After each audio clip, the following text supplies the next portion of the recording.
Hello everyone, Pierce Nation here. Welcome back to a new video today. We are going to talk about my new Undefeated deck. That won first place in the last locals I went to.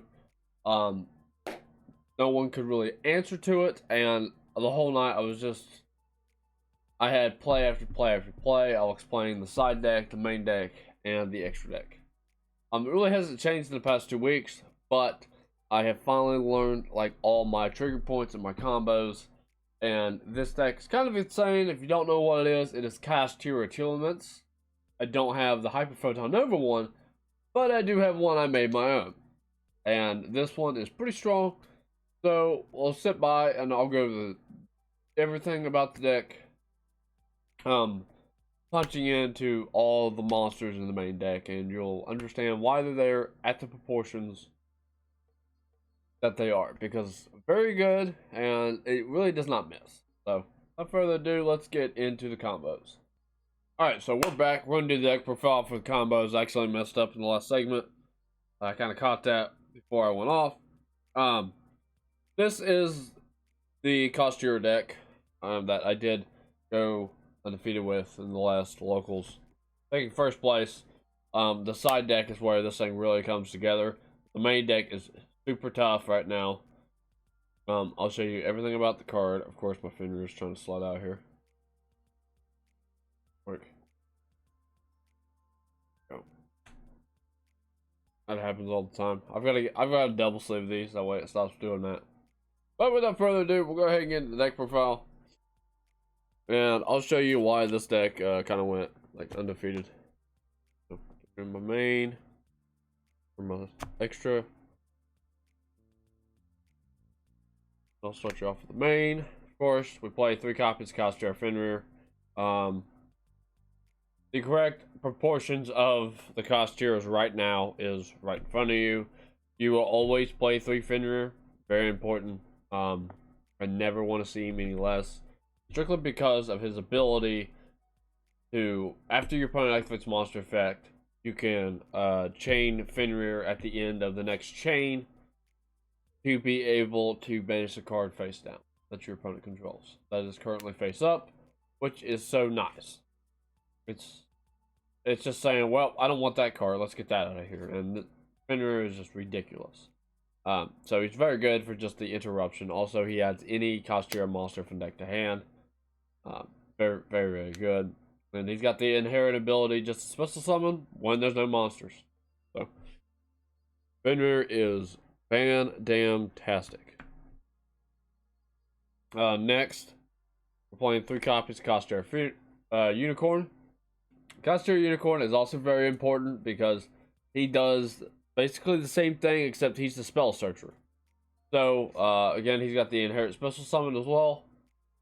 And whenever your opponent activates a monster effect or this card declares an attack the same as Fenrir, I can look at one monster in your extra deck and banish it face down.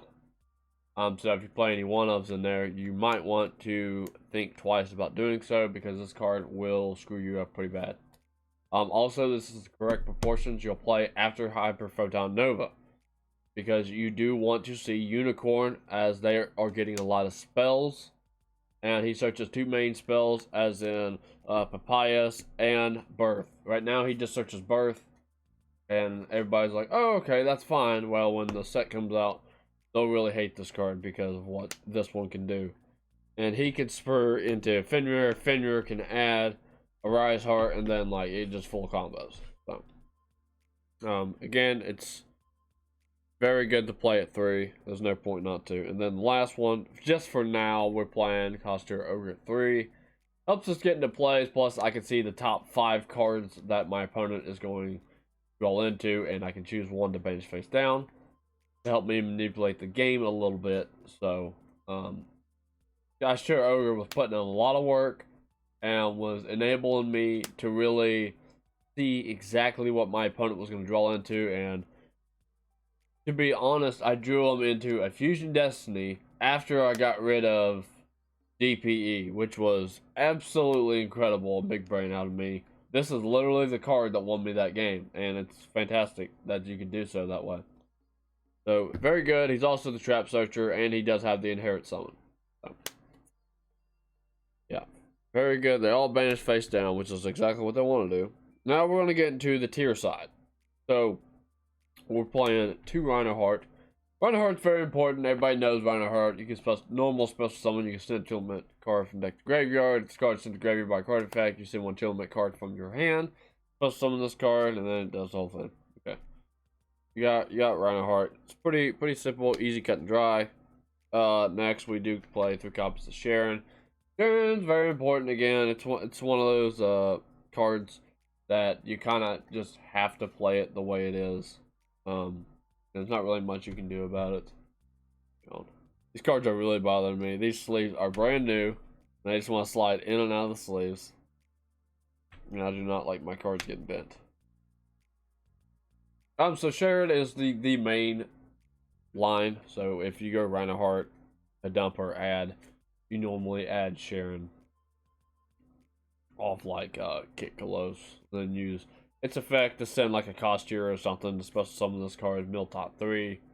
If you have Birth on the field and you hit any Kashtiras, you can then get that Kashtira out with Birth, and then Sharon here can fusion summon if it hits a Tearlament, or let's say it hits Solek, it'll add something like Reinhardt, where we haven't used a normal summon. We can normal summon Reinhardt, dump, and then we can fuse for 3, either going into Kakalos or even Kaleido Heart at that point. But this is a really good starter, just to send a monster, special summon this card, send a monster from hand to the graveyard, and then excavate the top 3 to the graveyard, which is very nice. And then this card is sent to the graveyard by card effect and fusion summons. All the Tearlaments do that, so we're gonna quickly go over them all. We do play 3 Hovness. Hovness, when a monster effect on the field is activated, special summon this card, mill top 3, and then if it's sent to graveyard by card effect, fusion summons. Very simple. Then we have the last one, which is Merly. We do play these at 3.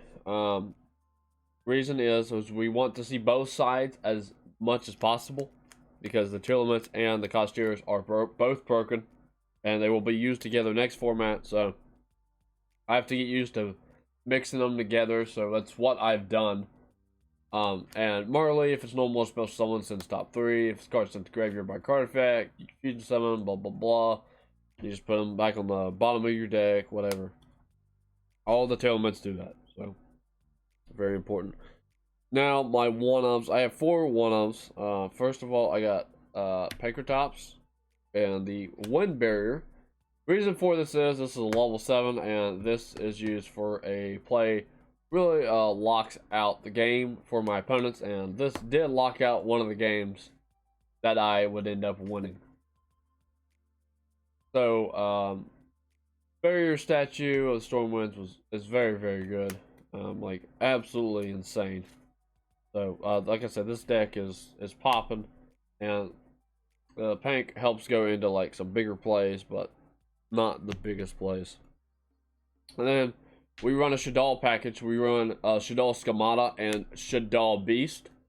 If you send either of these 2 cards to the graveyard and a tier, you can jump into Winda immediately. Plus, you get the triggers off Shaddoll Beast and Schemata.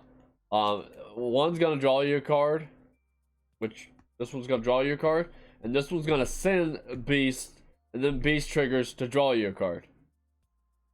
Which is absolutely insane, but it is what it is. I do like this.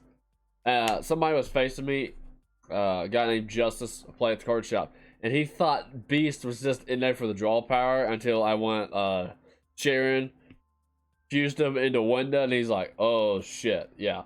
So these are very good for what they do, and their spot in the deck is definitely locked in right now. So I do like the Shaddolls a lot. So with that being said, that is all the monsters. The rest is spells and traps. And I think if we're going to do this appropriately, we do have to start off with 3 Kashtira Birth. So Kashtira Birth allows you to normal summon level 7 monsters without tributing. Also, you can special summon one of your non-Xyz Kashtira monsters that is banished or in your graveyard. But then if a spell card or effect is activated, while you control a Kashtira monster, you can target 3 cards in your opponent's graveyard and banish them face down. Which, if you activate any effects to shuffle that cards in, this card technically would not be able to activate to banish them face down, but you would have to have a resolve first. And let's say you activate something like the reason why this card won me the game is because of shit like this, okay? But this card is not a quick effect. It is a trigger effect, which means it goes last in the chain. Unless if somebody would like respond to it, like Solemn Judgment or something along the lines that negates a spell. So I do have the cards here, and I'll go ahead and kind of like lay them out. Here we go. So I'll kind of go over the little iterations. I just got the cards laying around because they're being built for Drytron, actually. So let's say I'm trying to target. I do have a Braided Despia deck here, so that actually makes it better. Let's say 1, 3 cards. Let's do these 3. That's fine. So with Birth, we'll keep the 1 in mind, and I'll go ahead and run you through the scenario. Let's say these are in my opponent's graveyard, and my opponent's really wanting to go into an Albion to banish these to Fusion Summon, right? But for some reason, they're also running the Agito package. I'm sure if they done this and branded, like, you could really pop this off. I'm really sure you could. Let's say this is on field and they decide they're going to banish this. So how this works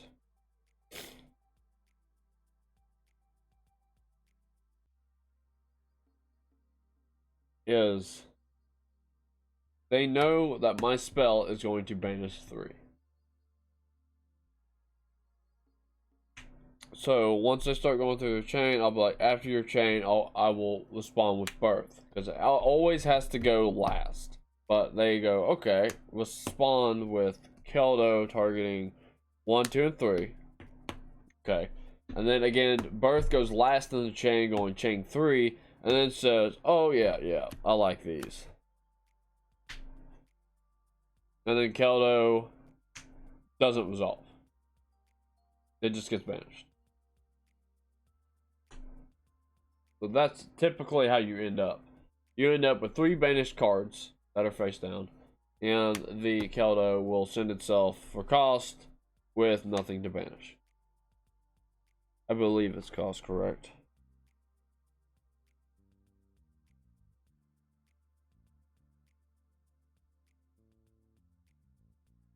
Yes, it is cost. So when, like I said, very weird scenario. The only way to get around this is to respond to Birth.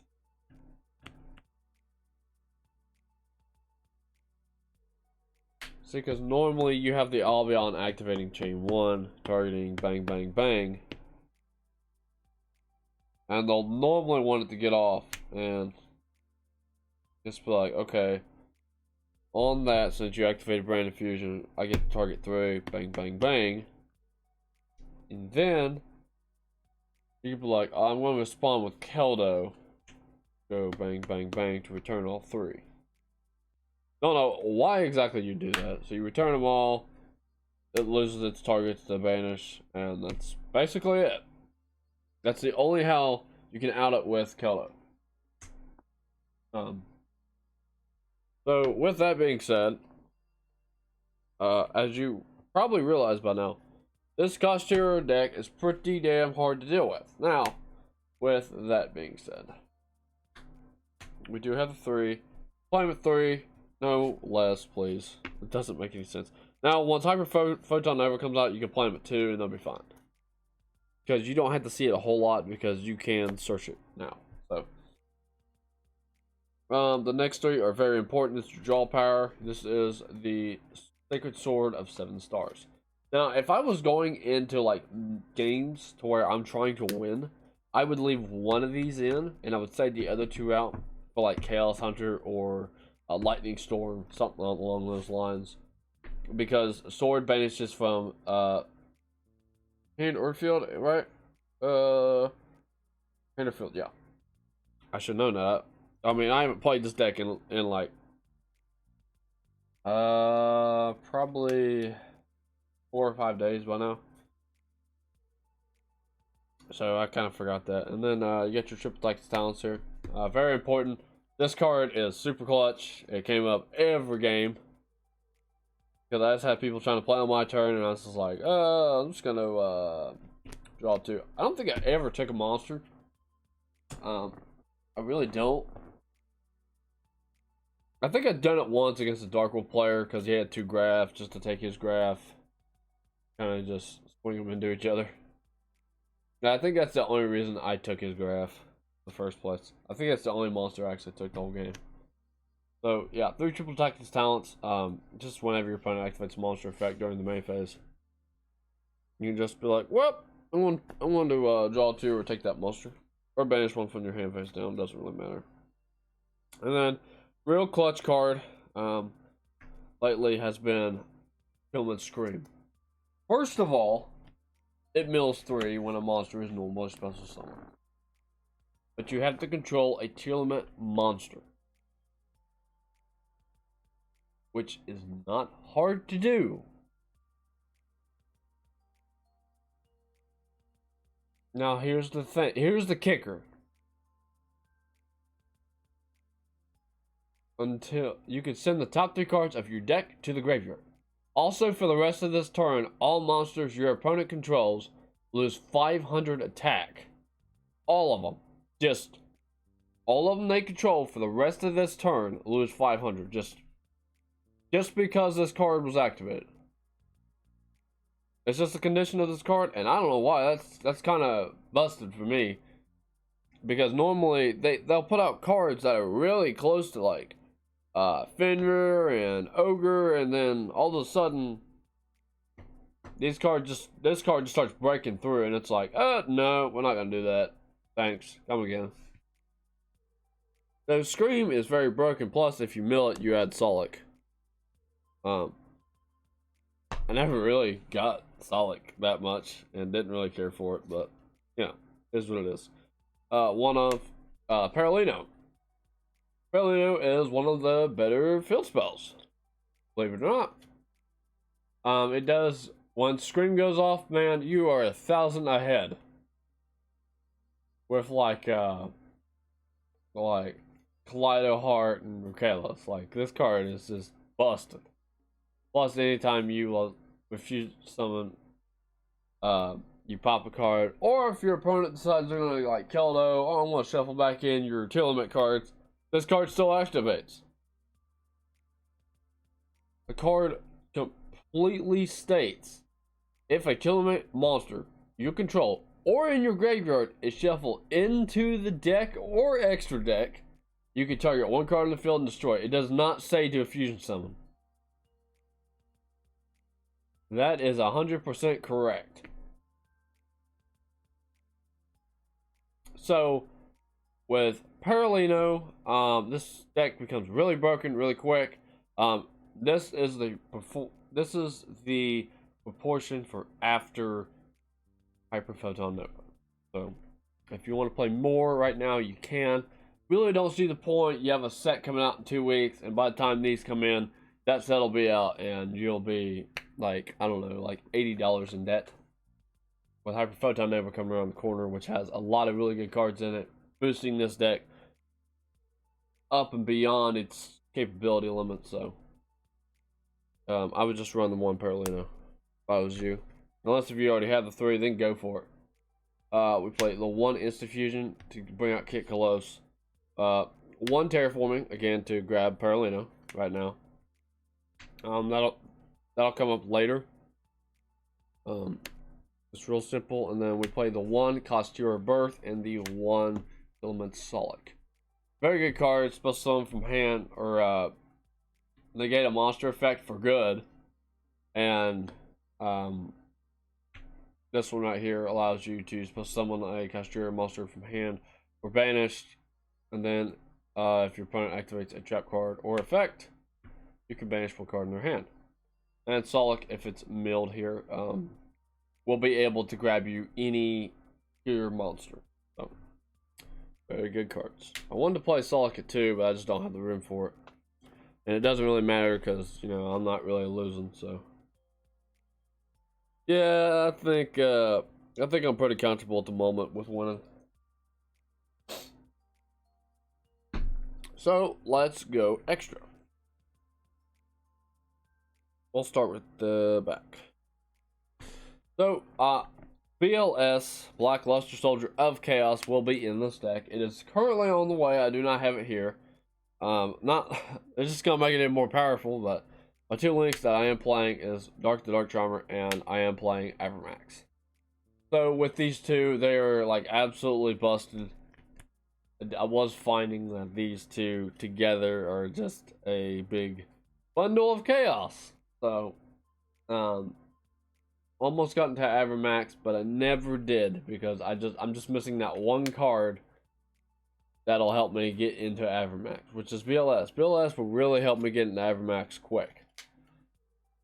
And this is not a bad take option. Excuse me. To get into some really good plays. So, Dark the Dark Charmer is very good. But also if you face here's, you might want to get rid of the Keldos and Medoras before you decide to try to do this, or they're just going to shuffle it back and you're going to waste an effect. So, yeah, don't do that. Be smart. So we have those 2. And then the rest I have in my hand right now are fusions. So we have Dragostapelia. I'm going to try to lay them all out. El Shaddoll Winda. Kit Kalos. Second copy of Kit Kalos. Kaleido Heart. Get him up here. And the last one is Rukalis. So these are all of your fusion monsters that you will run in this deck. And this is the proportions that I use them at. I believe this is correct. The Dragostapelia, I hardly get into it. Last game, I did get into it because I was like, I need to stop a monster effect if it happens on field. Something like Graph tries to activate, I've got to stop it with Drago. And actually, I did. So, I mean, the whole deck worked out all night, and I was just hitting good card after good card after good card. And the deck was just comboing like never before, and it was rather insane to say myself. Like, I was not disappointed in the way this deck performed. It performed highly well. A lot better than I thought it would. Once I got all my pieces together and I learned all my trigger points, I learned all the cards' effects, this deck is rather insane. And it's really hard to beat. So, we have all of these. We're all familiar with all these cards. We all know how they work. If not, you can just read them as I have other little materials listed. So we go Fusion in the Dark, Shaddoll in the Dark, Tearlament and Aqua, Tearlament and Aqua, Rhino Heart and 2 Aquas, and of course, Kit Kalos and a Tearlament monster. And that's all the materials. And they're all super good. You can read them yourself.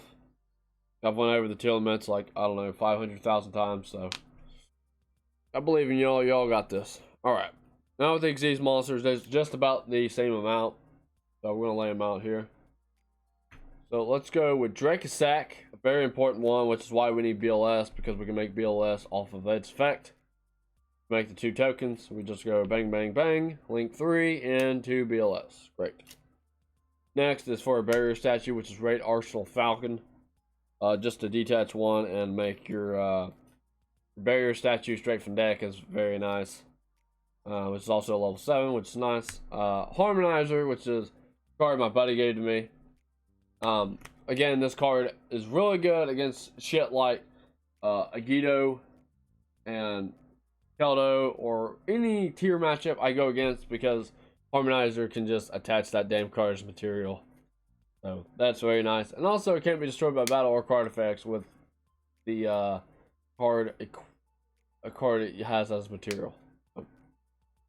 That's nice as the attribute. And then we play 2 Mind Hacker. I had somebody snipe one of my Mind Hackers because they got scared of it, and I still had another one.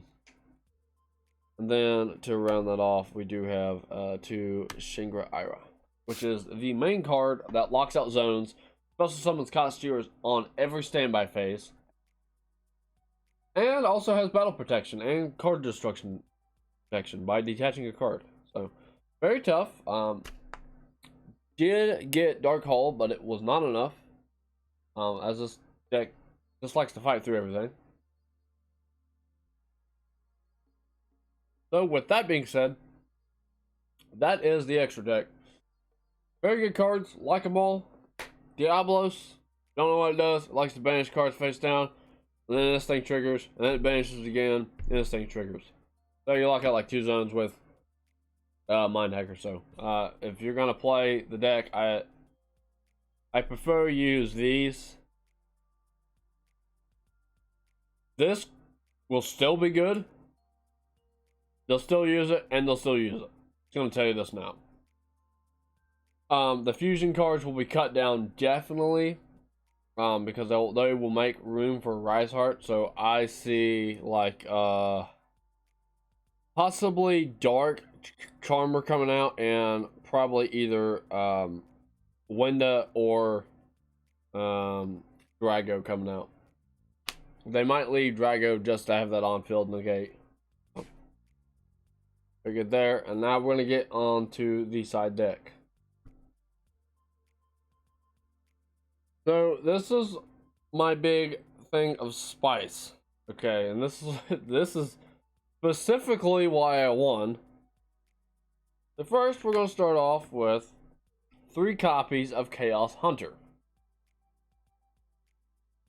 Now, why Chaos Hunter, you say? Well, first of all, it is level 7, which goes with all of my Kashtiras. Second of all, when your opponent would special summon a monster except during damage step, you discard 1 card.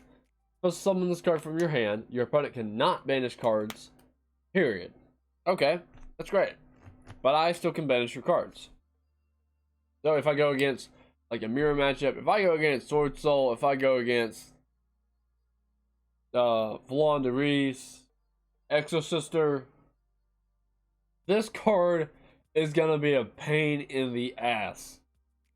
First of all, because you can't banish cards. Second of all, it's level 7, so if I get 1 Kosh out, I'm going straight into Shingra Ira. And then I'll probably do that after I get another one of these in hand, which is not hard to do, because I had no idea this was level 7 until the day before the tournament. And I was like, yeah, you know, I'm going to play this because it's level 7. And it's actually the meta call.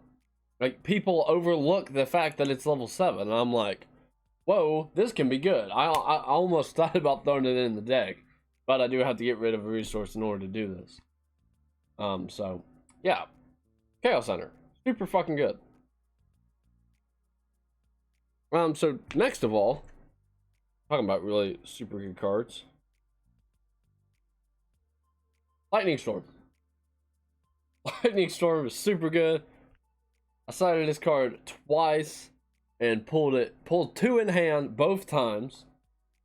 Not sure how I done that. I literally pulled 2 copies of the 3 Lightning Storm I sided in both times. Wiped the entire back row one time and the entire monsters on one. This card is just insane. You can only use it once per turn though, but I mean, just pull Lightning Storm, go in second, and god man, it's busted. It's very nice. And there's also a lot of other cards in here that did help combo it too. So next of all is a meta call. Book of Eclipse. Never seen Book of Eclipse in a side deck. I'll explain this one. Now this one I hear it's a bit different, a bit techy. You probably hear a lot of people talking about it, and you're like, I don't really understand why. First of all, you change all face-up monsters on the field to face-down defense position. During the end phase, change as many face-up or face-down defense position monsters your opponent controls as possible to face-up defense position. Then your opponent draws cards equal to the number of monsters changed by this effect. So basically, once you use this, you flip them all face down. You basically, if you can clean that board, your opponent will not draw a single card. So even if you're down to 1, they will get 1 draw. If that makes any sense. So Book of Eclipse is super good. Just like your opponent goes to battle phase, flip Book of Eclipse, flip them all face down, and that's it. If you don't have the removal, don't worry about it, because you just saved yourself an extra turn, even if they draw 5 or 3 or whatever. You know, it'll be fine. Because even if they draw things to practically break your board, you'll be fine. Trust me. It's not gonna matter all that much. 3 Dark Ruler. Pretty simple. You know, it goes with the Book of Eclipse. If you can get the Book of Eclipse off, go to your opponent's turn. And then all the monsters get flipped face up. You then Dark Ruler, and that's basically all she wrote. There's not a whole lot they're gonna be able to do once you get Dark Ruler. Dark Ruler is kind of hard to fight through. Not really fair. You don't take any battle damage, but I am allowed to break your board at that point. And then last of all, for when we Book of Eclipse and you have a lot of monsters or anything like that, just in case we're in the same scenario, evenly matched. Pretty short and simple. It allows me to break your board. Most of the time I do have some sort of a board, because Kashtiras are very hard to break through, so we don't really worry about it all too much.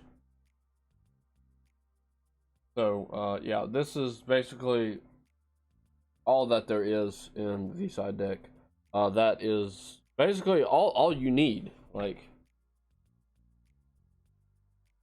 you just go through evenly, through Dark Ruler, through Eclipse, through Storm, then you're 3 Chaos Hunter. That's basically all there is to it.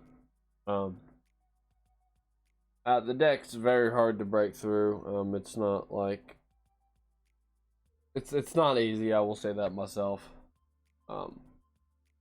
Very difficult to even manifest anything once this thing gets going.